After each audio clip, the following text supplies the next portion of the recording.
Hey, happy game day, everybody. Welcome to GameQuest, a Volquest game day podcast. I'm Eric Cain alongside Grant Ramey. Tennessee takes on UConn Saturday at noon Eastern, and we're going to preview it from every single angle right here at Volquest.com.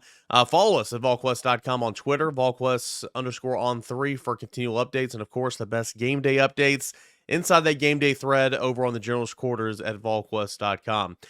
Grant, we've reached the month of November. Huge month coming up for the University of Tennessee, and it starts with the homecoming bouts with UConn. Tennessee a 35.5 point favorite. Should be a big win for Tennessee, but obviously the slate gets back to being what it should be next week. It should be. It should be a big win. I'm still scarred from the Austin P experience. I don't trust this team in these kind of settings because of that game. Yeah. So they can be a 35.5 point favorite. They can be that you can hope that Nico gets the entire second half and all these younger guys get to play and get some experience. But Tennessee's got to come out. They got to take care of business. They got to be efficient. They got to be productive. They got to just play really well in the first half to get to that point where maybe you could use this Saturday to see some younger guys and maybe a little bit of a developmental and give some of those guys that you've leaned on for the last 8 weeks a little bit of a break. Yeah, we'll get into keys to a win, or really what I want to phrase it as keys to get a big lead early and let some young guys come in and play. We'll list some young guys we're going to be watching here for Saturday's game, but kind of off topic a little bit. But Grant, I want to get your thoughts. Where are you at on homecoming? I feel like homecoming used to be a much bigger deal, regardless if it's high school, if it's small college, if it's big college. I mean, I feel like homecoming used to be a much bigger deal, and it's kind of like nothing anymore. Where are you at on homecoming? It's just kind of there. I think it's more of a name only thing. I mean, you're going to show up on campus, and the first thing that comes to mind for me is all the banners hanging off the stadium. I thought that was kind of cool when I was younger, but really, it's just I don't know. It's usually a UConn type of opponent, so that's kind of a letdown. But also, I mean, at the same time, what was that year they scheduled #1 Miami for homecoming in November? So careful what you ask for, I guess, in terms of the opponent. But I don't know if there's as much pomp and circumstance as there used to be, but there is. It's something that's in name only. I guess it feels like to me. It's just something else that's listed next to the team name on the schedule. Growing up in small town USA, like and with the local college there, I mean, it was there was always a parade. Like the whole city kind of shut down. Like it was kind of neat when I was young, but even when I got there and I played at Carson Newman, homecoming wasn't nothing. I feel like there's nothing special about Tennessee's homecoming. I mean, maybe I'm different. I don't know. I just feel like the whole homecoming thing aspect in all of football is just kind of not what it used to be. I don't know. I just like, yeah, you want to make sure you get a win and not schedule #1 ranked Miami for your homecoming, but just nothing about the game's going to be exciting. I don't know. I just it's like you have all this momentum going through the season, and then it's like, oh, got to get homecoming in there, got to schedule, an FCS or whatever. And it's just, I know UConn's not, but that's just kind of how I view it. All right, go ahead. There is a pregame parade. It's when Austin parks his car and walks to the stadium, and everybody shouts him out. And he gets the Sharpie out and the 5x7 glossy Austin Price portraits and signs them and hands them out to kids and does photo ops. So that's not specific to homecoming though. That's every home game. That is true. And again, when I started going to away games with Austin Price, I'll never walk into a like a home game with him. But whenever I started going to away games with Austin, seriously, it's so annoying. AP. But last week at Kentucky, this is not the toot my own horn either. I just think it's hilarious. It's almost like you got a little jelly beans about it. We were walking in, and some guy came up and got a selfie with me because they recognized me from Locked On Vols. And Austin started giving me crap, and I'm like, you're the person that wants to give me crap about this? Okay. Like, it's like freaking celebrity over here. So, oh, it was funny. It was good times. But there's only one Austin Price. Only one. Only one Austin Price. There's only one UConn. It's a big rivalry game for the Lady Vols and women's basketball. That's pretty much about it. Tennessee is not wearing the Lady Vol blue jerseys. That was never going to be a thing. I know there's been a lot of social media conversations about it this week. They're going to wear accents and pay tribute to obviously Pat Summitt and everything, which is going to be awesome. But the blues are not happening in terms of a full alternate uniform, regardless of who tweeted it out. But it's UConn, and they're not a very good football team. 1-7, they're horrible against the run. this truly should be a bloodbath for Tennessee, and it's a matter of how quickly and how often will Tennessee score early in this game.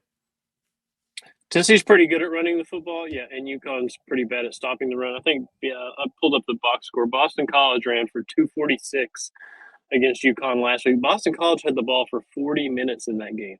UConn had the ball for 19 minutes. UConn had 10 first downs. BC had 30 first. I mean, that's a pretty good, and credit to UConn, they only lost 21-14 somehow in that, despite that lopsided box score. So this is a recipe for Tennessee to just continue what it has usually done on the ground. It didn't really happen at Alabama. It didn't really happen against Florida, but everybody else has been 220, 230, some really high numbers. And I think the key to success early is getting those running backs going and doing the same thing they've done a lot of this season. They've done it at an elite level. They need to do it again here and take care of business early, like we talked about, and be productive and be efficient and look like a 35.5-point favorite. You don't want to be 6-6 with Austin Peay in the second quarter and trying to figure things out. You better show up ready to go. Noon kickoff. They've been good in those noon kickoffs under Josh Heupel the last couple of years. So fast start and take care of business early. Yeah, I mean, they practice in the morning, so I truly think those noon kickoffs really don't bother them. It's not like they're horrible at night either, but like my point is, I mean, they practice every single morning at 8:30, 8 o'clock. They're in there for meetings. 7:30 they're getting taped. They're on the practice field at 9 o'clock. I mean, they're kind of used to getting up and moving early, so those noon kickoffs are never an issue. Yeah, I thought I thought was it a 10 tie ball game at the end of first quarter, 10-point lead at halftime, whatever it was for Austin Peay. That was super embarrassing. But get in there and treat it like you are 35.5-point favorites. When you get a lead, put in some young guys. I think we all want to talk about some of the young guys that we want to see and how you don't want to see a starting quarterback coming out to begin the second half. We'll see. But kind of on that note, we had a question in the Mailbag podcast about Gerald Mincey. He's been banged up this season, and some other guys. Would this be a game where you just think about not even playing them? And the football mindset in me is like, no, get dressed, get out there, go out there with your team, play football, and then we can pull you a little early. The realistic journalist part of me, of Eric Cain, sitting back here saying, like, why in the world would Gerald Mincey play in this football game? Like, why? You're gonna win by 70. Like, it's just silly. Like, honestly, Jalen Wright, why play Jalen Wright in this football game? Like, that's the sitting in front of the camera, Eric Cain. But I understand it from a football coach's perspective. Both those guys are probably going to play, but I mean, seriously, Grant, if you were Josh Heupel, I wouldn't play Gerald Mincey. I wouldn't play Jalen Wright. I wouldn't play, I don't know, some other guys who are kind of lingering, dealing with some injuries that we might not even know about. I mean, there's just no point, in my opinion. Anybody that's banged up and you think you have a capable replacement and you're not, I don't know, disrespecting the opponent, disrespecting the game, whatever, if you're not going too far, if you think you can afford to rest whoever, fill in the blank, Gerald Mincey or whoever. And yes, Jalen Wright with what you have in Jabari Small, with what you have in Dylan Sampson, with what we've seen from those guys. The more rest you can get for those guys that you've leaned on so much these first 8-9 weeks, however long it's been at this point, yeah, you got to rest them because you have Missouri, a road trip next week. You have Georgia in 2 weeks. And it's not – you have to earn the right, I think, to be able to rest those guys. You have to take care of business on the field and put this UConn team away early and not have that Austin Peay 2.0 experience. So if you feel like you have a capable backup and you can afford to rest some of those guys, yeah, rest is going to be great. But at the same time, you got to do something on Saturday to earn a win and to take care of business and not have it be something where you're playing for, meaningful football in the second half, meaningful reps in the second half. You want to have this thing taken care of and put away by then, so you can get some younger guys in there and you can rest more guys across the board. Again, I remember I covered the Georgia State game. I hear you if you're thinking that. I mean, I know I was at the Austin Peay game this year. I covered that game. Like, you got to go out and win the football game. And again, I get it. I respect the game. I love the game. I get all that. But UConn is 1-7 and a horrendous football team, and this is what it is. And so I get the whole aspect of dressing out, and those guys will dress out. Those guys will play. That's just how football coaches are. If I'm Josh Heupel, John Campbell's another one. It's like, you can't tell me that Jeremiah Crawford, who started at 7 games at left tackle last year for an 11-2 ball club, isn't good enough to start at left tackle against UConn this year. Dane Davis can play right tackle. Like, those are the type of capable backups that you're talking about, to where you'd feel okay that even if John Campbell or Gerald Mincy goes in and plays the first series, 2 series, after that, get him out, put in those guys, and kind of just move on. So we'll see how they want to decide it all. We'll see how they want to decide all those different factors heading into the game. Tennessee and UConn. We'll get into exactly who UConn is personnel-wise and some players that we want to see in this football game. That's coming up next right here on GameQuest. Do want to tell you about our friends over at PrizePicks. Been a fun partner with this football season, Volquest and PrizePicks. First-time users, if you go to PrizePicks.com, enter the promo code VQ, they're going to receive a 100% instant deposit match up to $100. That means if you deposit $50, they're going to match you $50. $100, they're going to match you $100. $101, well, they'll just go $100. Again, it's only up to $100, but it's awesome over there at PrizePicks if you put in that promo code VQ. You can win up to 25 times your money on any entry. All you have to do is you got 2 to 6 projections, and their player projections, and their PrizePicks is going to give their individual player projections. You're going to go through, and it's like picking totals here. Are they going to do more or less than the PrizePicks projection? You stack your little grid here with 2 to 6 players, and again, watch the winnings roll in. 25 times your money back on your entry. So we're going to do this right here on GameQuest like we do every single week. If you're watching on YouTube, I'm going to share the screen, and you can see what PrizePicks.com looks like. Super easy to use. So many different sports up here at the top.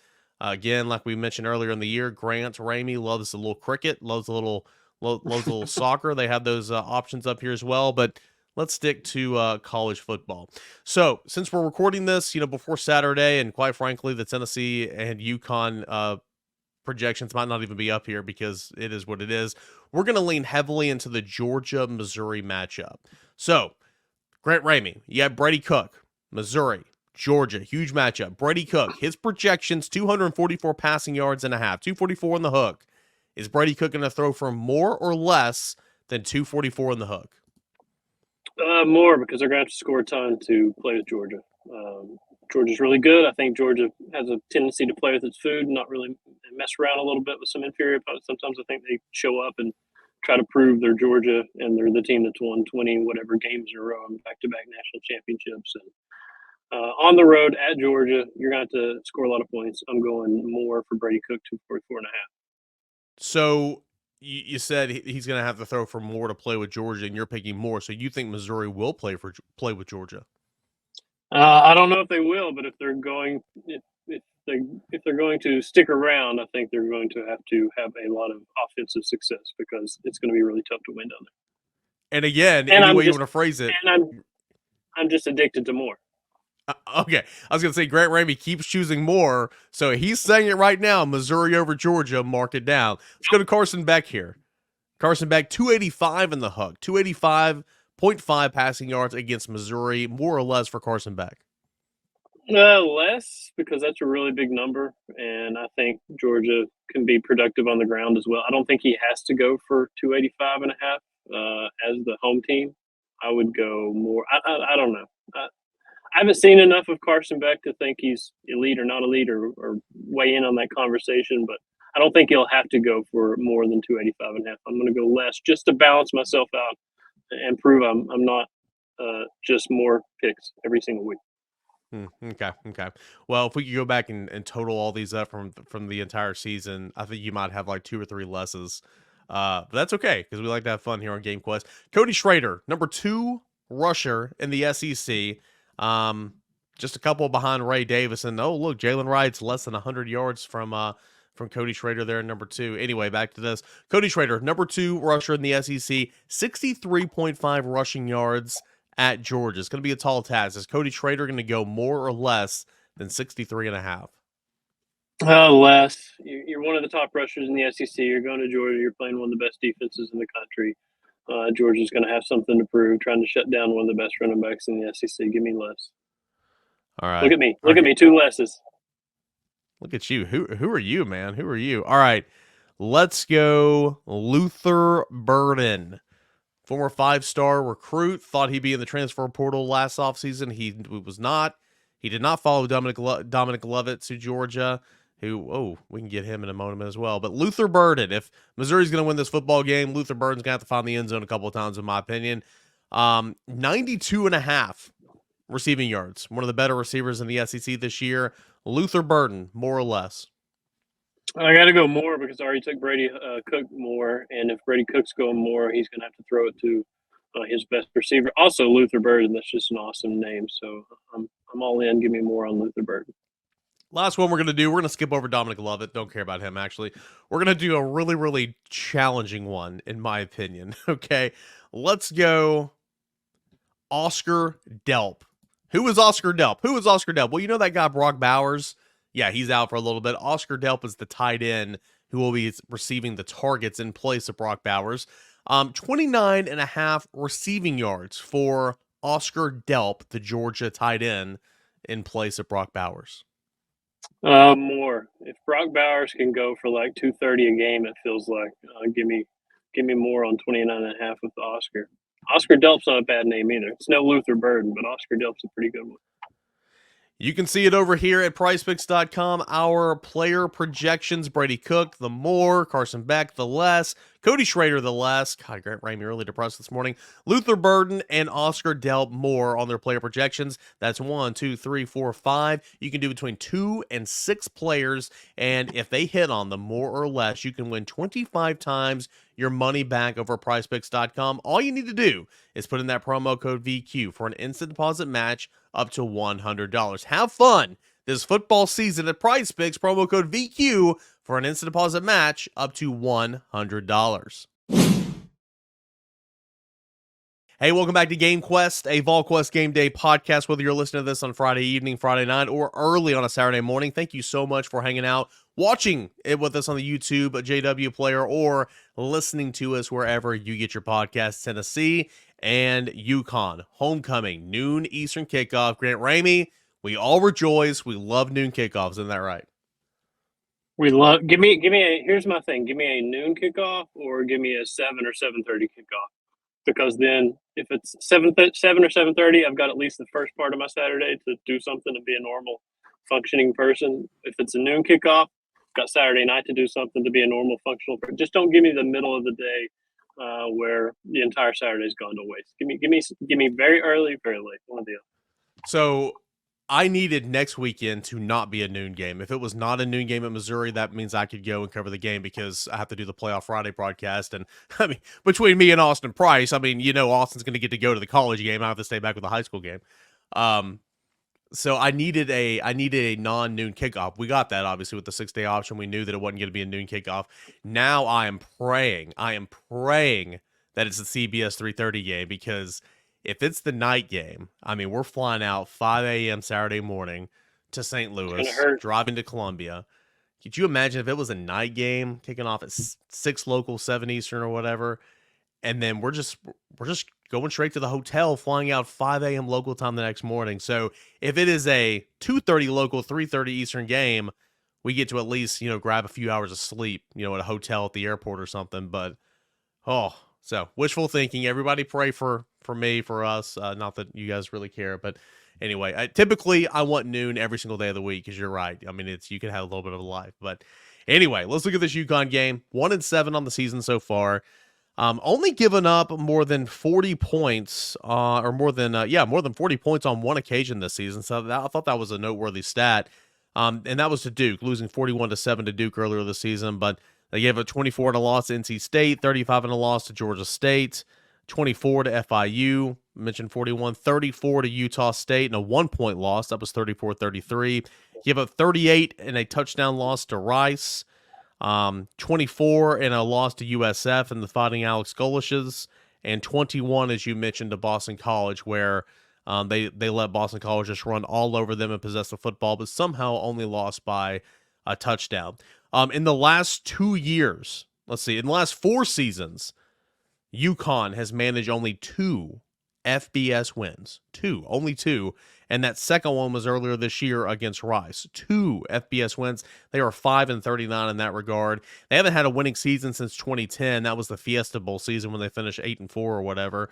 They did get their quarterback back. We'll get to him in a moment. He tore his ACL week 1 last year, so never really given a chance. The offense, a little under 20 points per game, 316 yards of total offense.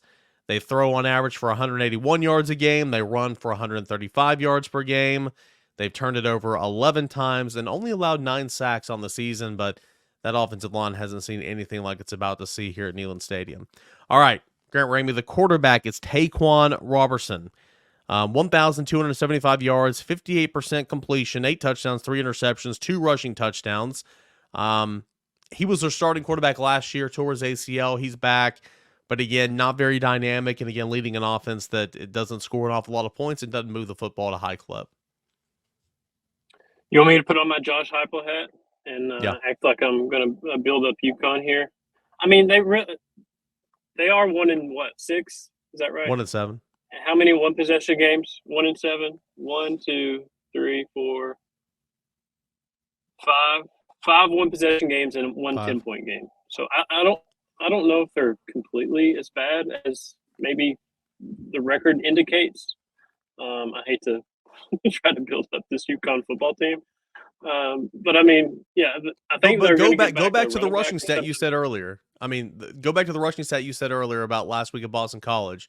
And what does Tennessee do well? Run the football. I mean, Tennessee's going to run right straight through them. They should. Yeah, I mean, in perfect world, I think it looks like September 2nd against Virginia, where it felt like Tennessee ran for 10 yards a clip up the middle, 47 plays in a row. Yeah. I don't think UConn's as bad as the record indicates, but they are a bad football team. I think they went to a bowl game last year under Jim Mora in his first year, if I'm not mistaken. You're looking at me crazy, like you don't think that's no. I think you're right, but they didn't. My notes said they haven't had a winning season since 2010. So right, okay, they're 6-7. They were 6-7 last year. They beat Liberty, they beat UMass, they beat BC, they beat FIU, they beat Fresno. Fresno State went to UConn for some reason. They lost 59-0 at Michigan though, and 41-10 at NC State. So it's not like they're a very good team. They just found a way to get 6 wins and get to a bowl game. But yeah, I mean, regardless of how many points they've lost by in these games or how many points they've given up, this is a team that Tennessee should run on, should put 250 plus on. I would love to see what Dylan Sampson looks like as a primary back and rest Jalen a little bit and maybe rest Jabari Small a little bit, just because I've been so impressed by Dylan Sampson and what we saw in the fourth quarter in Lexington last week and what we've seen all season in terms of, he hadn't got a ton of touches, but he's been ultra productive in those touches that he does get. So I would love to see some more of him and see what you can do early on to get as many points on the board as you can to try to get as many guys involved in this thing as you can. Typically, I go down and I list some of the the stat leaders and I kind of go offense, defense. I'm not Josh Heupel. I will be characterized. You're going to disrespect him. It's not worth the time. And that may be rude, but it just is what it is. I mean, everybody has these games. I will point out some notables though. 8 different wide receivers or tight ends have caught touchdown passes for UConn this year. There's not like a go-to guy. I mean, 8. I mean, spreading the wealth. It's like there's 8 total, and it's 1 each, like across the board, right?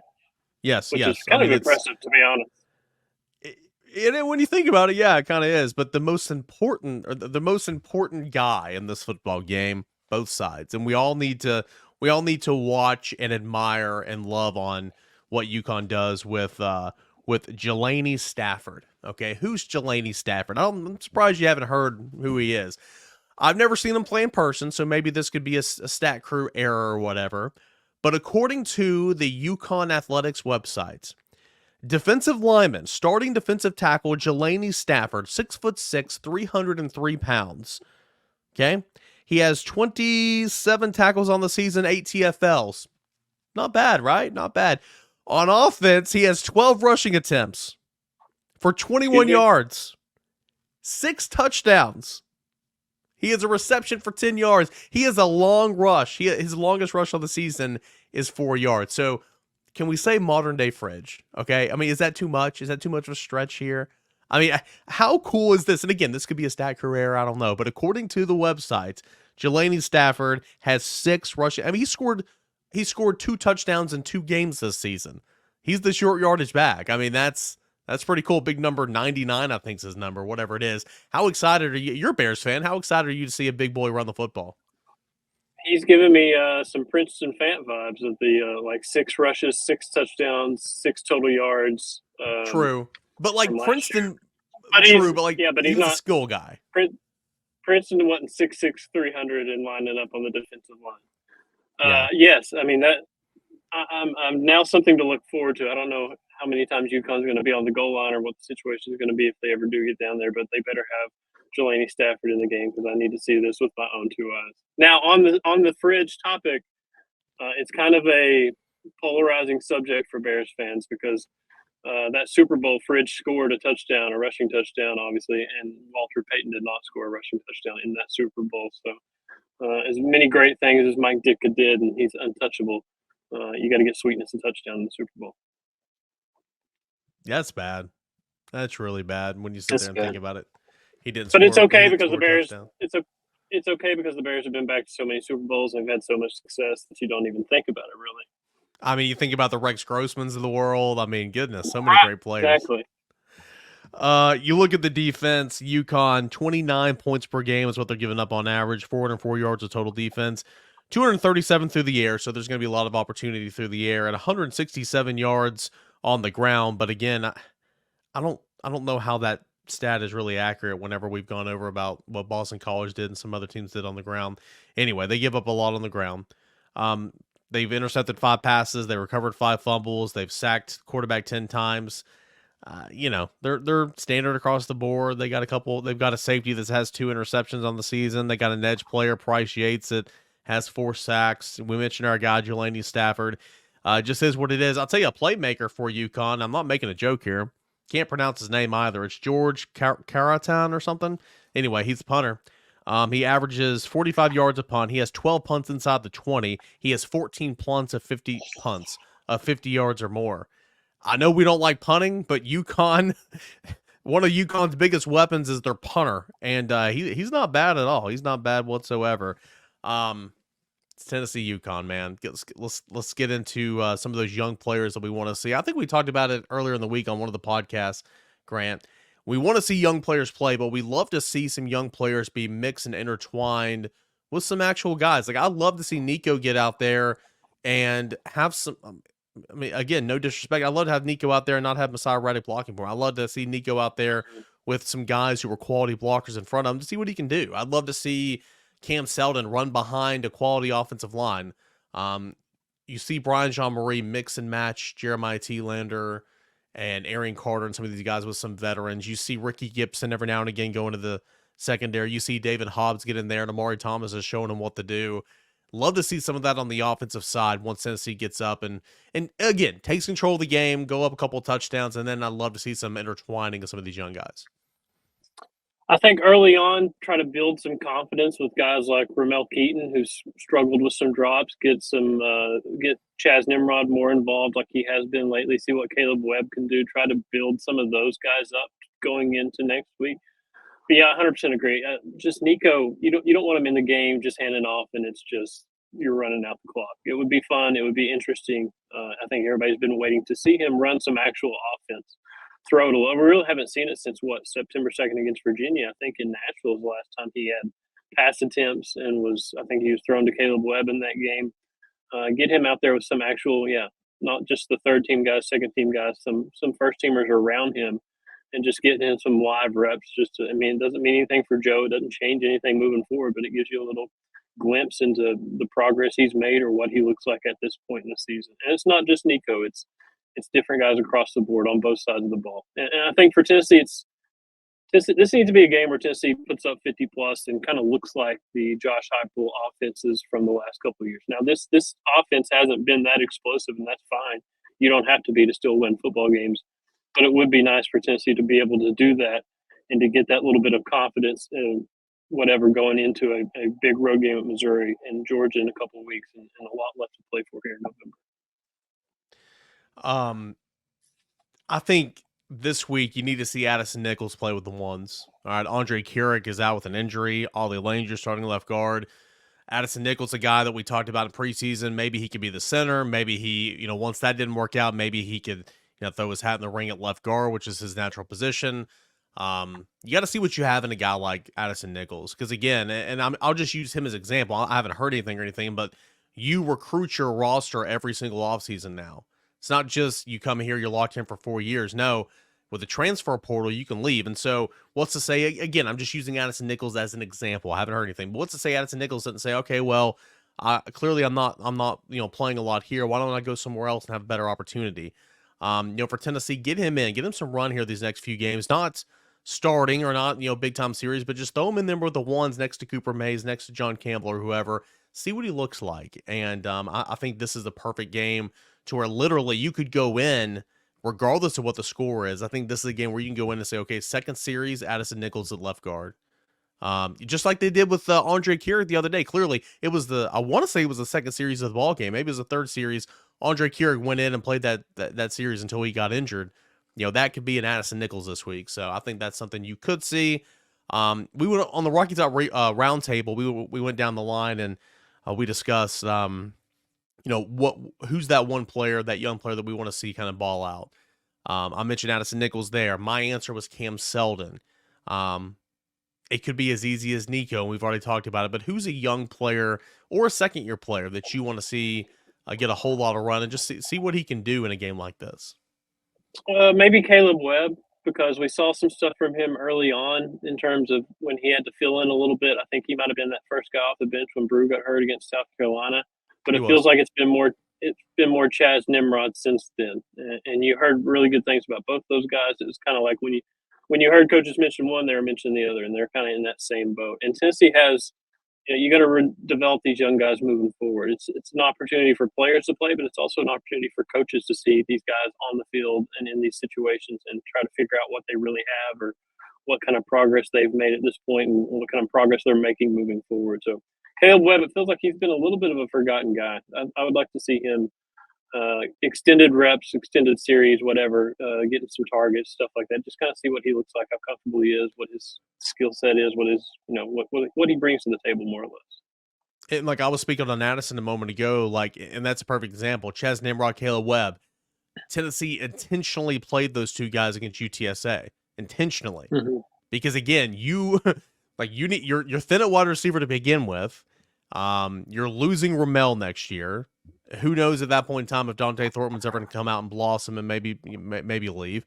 Brew McCoy was going to be gone. Like, you couldn't afford to lose some of those guys. And I mean, it's not like they're ironclad coming back next year. I would assume that they are, but the point is they intentionally played those two guys against UTSAs and the Austin Peas, and then lo and behold, they actually had to play roles in this football season. And you're right, Caleb Webb was the first off the bench, but it's been more Chaz Nimrod and now Dante Thornton moving outside. So, intentionally. And Dante's another name. Like, he's a starter. He's somebody we've seen a lot of in terms of reps. We haven't seen a ton of production from him. Like, he did 3 for 63 against Kentucky, and he looked a little bit better outside than he's looked in the slot. That's another guy. Like see if you can build on him and build some confidence and get a little something. Try to get some momentum moving forward with him. He's another guy. He's not really a young guy. I guess he's still a newcomer, but they need more out of him, and fans probably want to see more out of him. Second year guy, I'll say Jordan Thomas. Love to see him ball out there in the secondary. Let's get into score predictions and bowl predictions to end our GameQuest. And guys, it's UConn game, doing the best we can here. Grant Ramey, score and bowl predictions here to say goodbye on GameQuest. Score 51-13 because Tennessee hasn't broken 50 yet this season, have they? 49 against Virginia, I think it's the season high. I think that's right? The season high. 45 against UTSA, 41 South Carolina. They got to break 50 at some point. It's a Josh Heupel offense. That's just what they do. They score a lot of points. So 51-13 on the score.